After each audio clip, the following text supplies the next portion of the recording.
શ્રી લલ્લુભાઈ શેઠ આરોગ્ય મંદિર નિઃશુલ્કપણે દર્દી નારાયણની સેવામાં નિરંતર કાર્યરત છે અને આ સાથે દિન પ્રતિદિન આ સંસ્થા દર્દી નારાયણની સવલતોને ધ્યાનમાં રાખીને દર્દીને ઓછામાં ઓછી તકલીફ પડે તેનું સતત નિરીક્ષણ કરી રહી છે।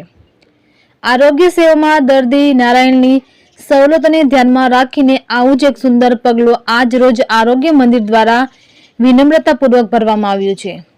મુંબઈના ઉદારદાતા શ્રી સર પુરુષોત્તમદાસ ઠાકુરદાસ અને દિવાળીમાં ટ્રસ્ટ મુંબઈના સહયોગથી આ સંસ્થામાં આજ રોજ દર્દી નારાયણને કોઈ પણ કેમ્પ હોય અથવા કોઈ વિસ્તારમાંથી એક સાથે હોસ્પિટલમાં લાવી શકાય તે હેતુથી એક સુંદર અને આધુનિક સગવડોથી સજ્જ સેન્ટ્રલ એસી મિની બસનું લોકાર્પણ કરવામાં આવ્યું।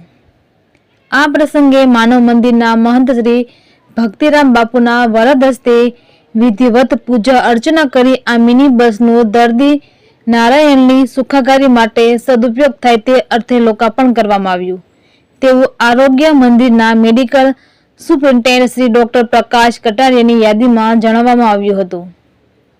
રિપોર્ટર યોગેશ ઉનડકટ, સાવરકુંડલા।